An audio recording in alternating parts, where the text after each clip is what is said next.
Hi, Dave. How are you? I'm good. That's good. Thank you so much for coming to the stage. Thank you. All right. So let me just ask, what will you be presenting to us tonight? I'll just be talking about Africa, certain things, certain misconceptions, stuff like that. Okay. All right. Well, what inspired you? I mean, I know you said you're going to be talking about Africa. What's behind it? Inspired. And what inspired you? You say you're inspired? Inspired. What made you to do this? Yes. I mean, it's, I just wanted to be creative. Because every time I play the piano, so I just wanted to talk to someone.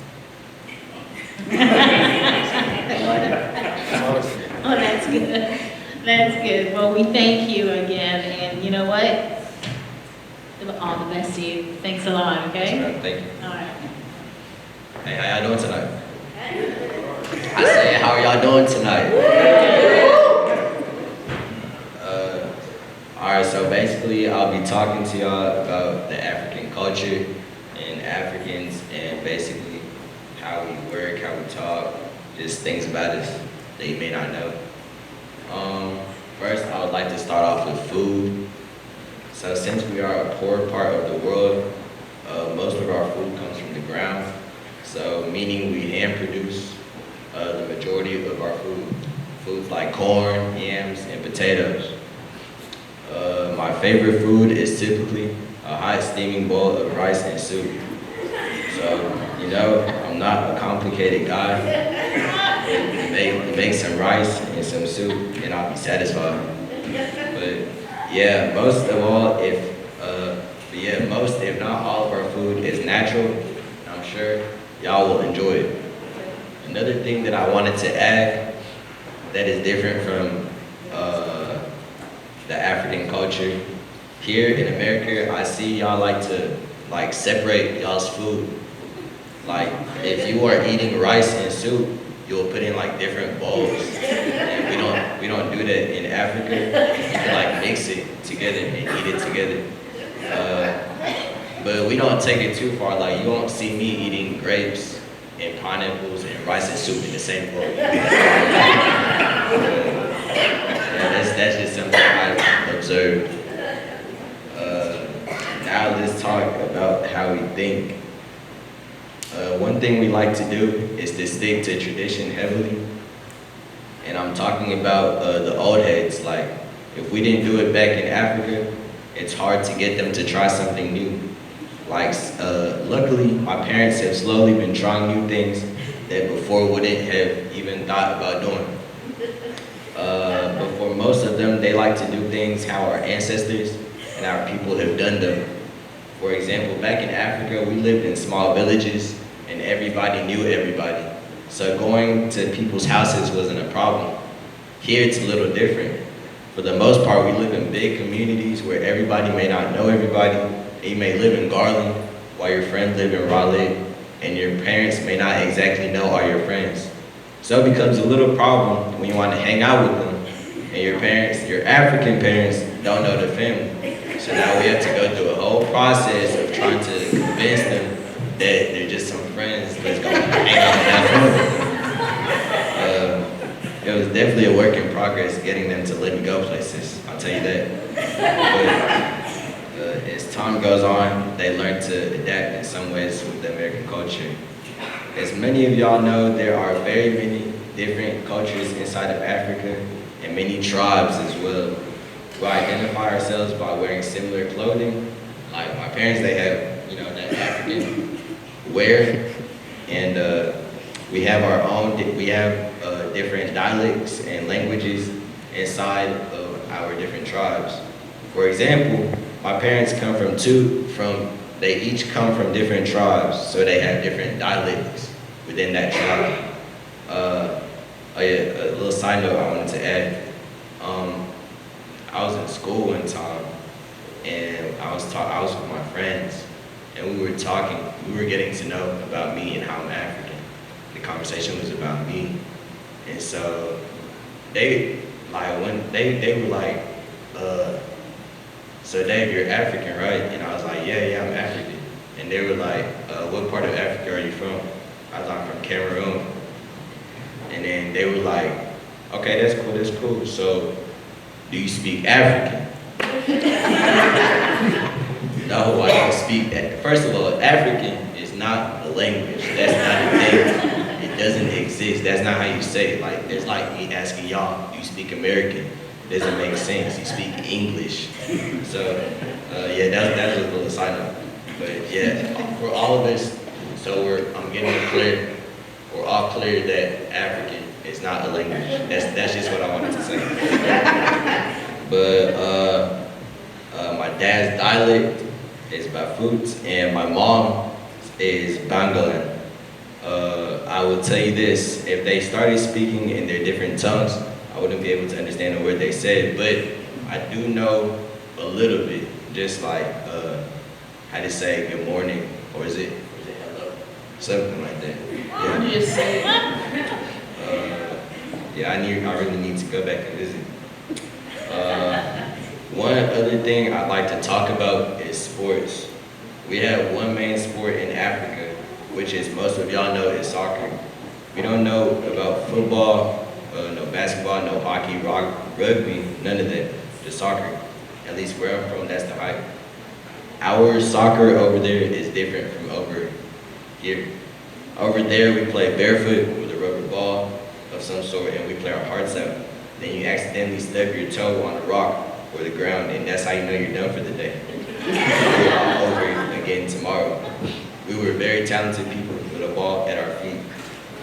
Very, very good soccer players have come from Africa or are playing in their own hometown in the big leagues.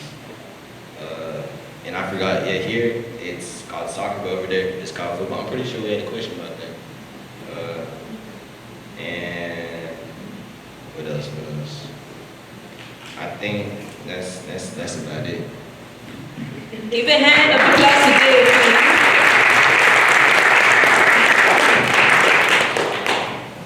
Dave, thank you so much. I'm trying to stop from laughing and smiling so much, and I can't. But can I just say everything you said was true? Seriously, it was true. But I just want to say thank you for just bringing that all together and for teaching everyone, because not everybody knows. Yes, And a lot of times we do need to know. Yes, ma'am. Thank So you. I do appreciate you coming to the stage with that information. Thank you. Amen to Dave, please. All right, we're going to invite our next act to the stage. And her name is Princess, and she's going to come tell us what she's going to do. Please, let's give it up for Princess.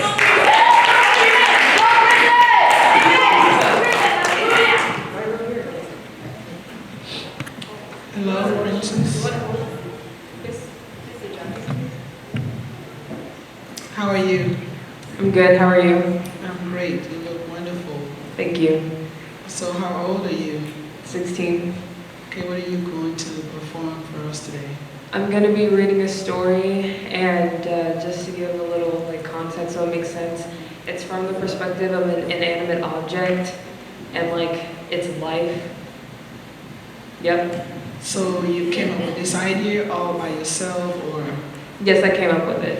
what inspired you to do it? I just first of all, it was really challenging to talk from the perspective of something that doesn't have any life.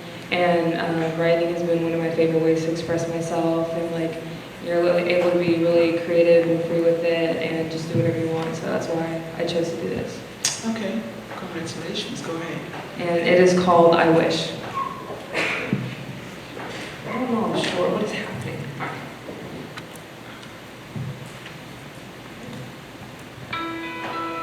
Day 1. It is 7 a.m. and the sprinklers have been turned on. The grass is renewing its strength and gaining their color while the soil helps to ensure each blade of grass's growth. I have no role that contributes to my surroundings, so every day I simply observe. I long to do more, but there is only so much I can do. I wish. Day 2. The same routine continues, however there is a chill breeze that softly makes its way through the grass.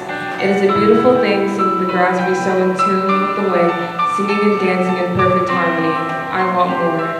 Day 3. Something is different. I feel the presence of a being in this calming wasteland. Why are they here? What do they want? I have yet to come face to face with this creature, so possibly their purpose for its arrival will be given. Day 4. I feel something. I physically feel a pounding on my side. Not the kind you would get from a headache. No, there is someone or something repeatedly attacking me. I wish I could see it. I wish I could react. I wish. Day 5. The creature is now in front of me. It is nothing like I have seen before, but then again, all I have ever known are the things I have eventually given names to, which are the grass, dirt, and the sky. This creature is glowing brighter, almost brighter than the sun, and judging from its face is as fierce as ever. Perhaps it is what was kicking me. Now that I am face to face with it, I would assume that it was not out of anger like I had originally thought, but of sadness. Or maybe its emotions started out as frustration and slowly started to come down. I wish I could help, but my abilities are so limited. I hope they find what they are looking for, even if I think this is the wrong place to do so. Day 6. After hours and hours of watching this creature go through trial and error of whatever it is trying to accomplish, I have decided I am fed up, and frankly I am not so sure why. Maybe it is the fact that I have continuously had a set routine that now I regret wishing for something to happen. It is too overwhelming and I do not understand what to do with all this action. The failure this creature is consistently going through is apparent only because when it appears to be dissatisfied, it may stomp on an innocent blade of grass or even attack me. So I think the reason I insisted is for my life to go back to what it is, boring and meaningless. I wish. Day 7. This creature will not give up. It has taken upon themselves to now climb on top of me.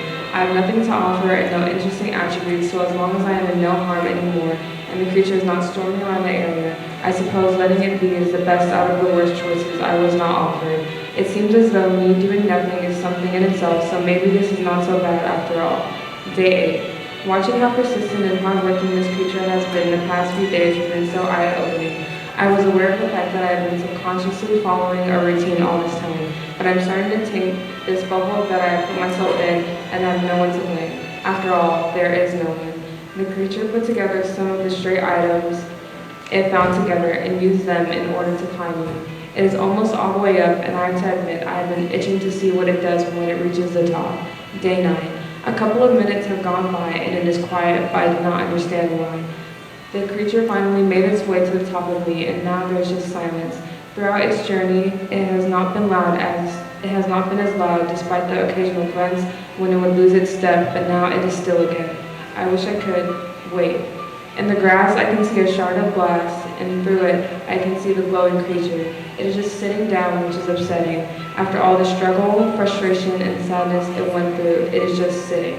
I look a little closer at its face, and it hits me. The creature seems to finally be at peace, doing what I have been doing all this time, just observing its surroundings and taking everything in. And there is not much to see in this area, and yet it seems to be in awe of everything. I get the feeling that I have never gotten to do this before, and yet this is my life. It is a beautiful thing to watch and to think that I was given the honor of witnessing this happen and even assist.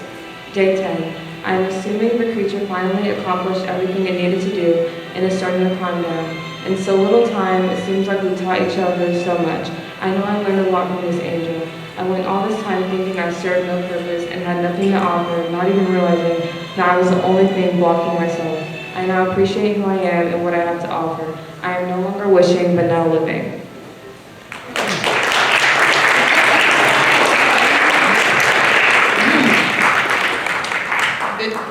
That is so deep, and I have no clue what's the name of that creature. It's a block, and the glowing thing was a fairy, but it referred to the thing as it because it didn't know what it was, and so it kept changing it because it kept trying to guess what it was. Wow, that is very, very inspirational. And you wrote that? Yes, ma'am. Thank you. Well done. Let's give it a hand. Thank you.